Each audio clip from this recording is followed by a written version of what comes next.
My name is Sarah Collins, and I'm a documentary filmmaker with a deep interest in the supernatural. I've spent years exploring haunted locations and delving into the stories behind them, but nothing could have prepared me for what I encountered in Crescent Hollow. What follows is a chilling account of the town's dark history and the unnerving experiences of those who lived through its haunting.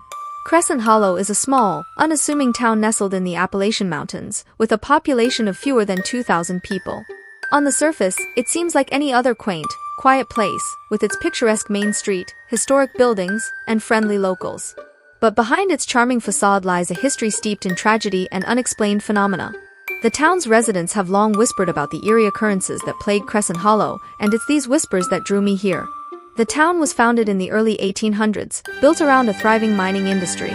At its peak, Crescent Hollow was a bustling community with a prosperous economy. However, the good times didn't last. The mines began to dry up, and with them went the town's prosperity. But it wasn't just economic hardship that beset the town. Strange and tragic events soon followed.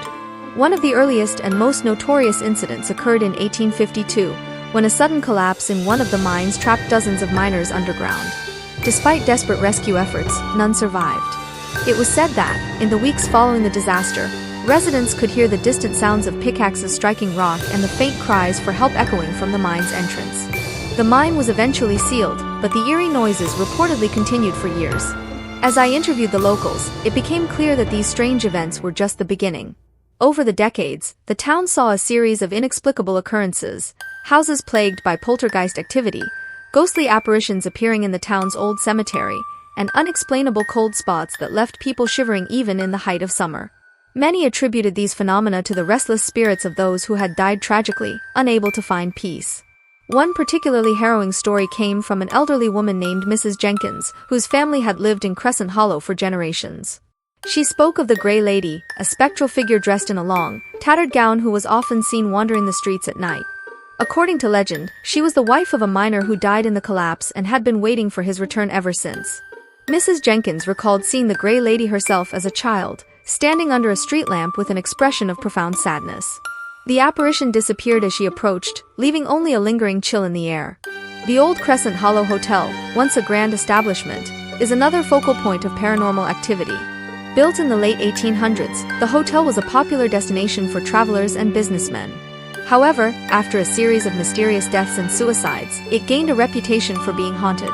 The most famous story involves Room 217, where a guest reportedly hanged himself in the early 1900s. Since then, visitors have reported strange occurrences in the room: objects moving on their own, the sound of someone weeping, and even sightings of a shadowy figure standing at the foot of the bed. To understand these events better, I met with a local historian, Thomas Green, who had spent years researching the town's haunted history. He explained that Crescent Hollow's troubles might be tied to the land itself. The area was once home to an indigenous tribe, and some believe that the town was built on sacred ground. According to Green, disturbing these grounds might have unleashed the restless spirits that now haunt the town. As we dug deeper into the town's past, the stories became more unsettling. There were accounts of a phantom train that could be heard chugging along the old, abandoned tracks late at night, though no train had run there for decades. Residents living near the forested outskirts of the town reported seeing shadowy figures darting between the trees, accompanied by disembodied whispers carried on the wind. The culmination of my investigation came when I decided to spend a night in the old hotel, specifically in Room 217. Armed with cameras, audio recorders, and an open mind, I hoped to capture some evidence of the paranormal activity reported there. The night was uneventful at first, but around 2 a.m., things took a turn.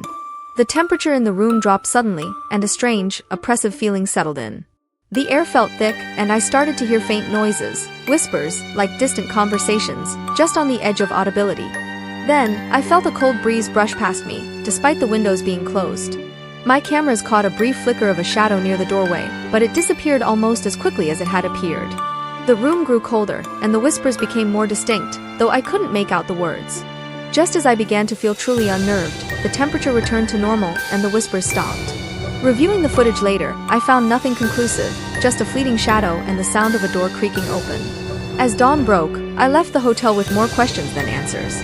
The experience was unsettling, to say the least. While I can't definitively say what I encountered that night, I can confirm that something is not right in Crescent Hollow.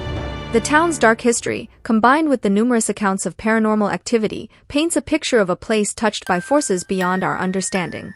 Today, Crescent Hollow remains a quiet town, its haunted reputation a local legend. The residents, while accustomed to the stories, live with a certain wariness. Whether the hauntings are real or the result of overactive imaginations, the tales persist, and the town's eerie atmosphere endures. This documentary aims to explore the mysterious and haunted history of Crescent Hollow. Through interviews with locals, historians, and paranormal investigators, we've pieced together a narrative that spans centuries and leaves us questioning what lies beyond our understanding. Is Crescent Hollow truly haunted, or is it simply a town with a troubled past and an active imagination? I leave that to you, the viewer, to decide.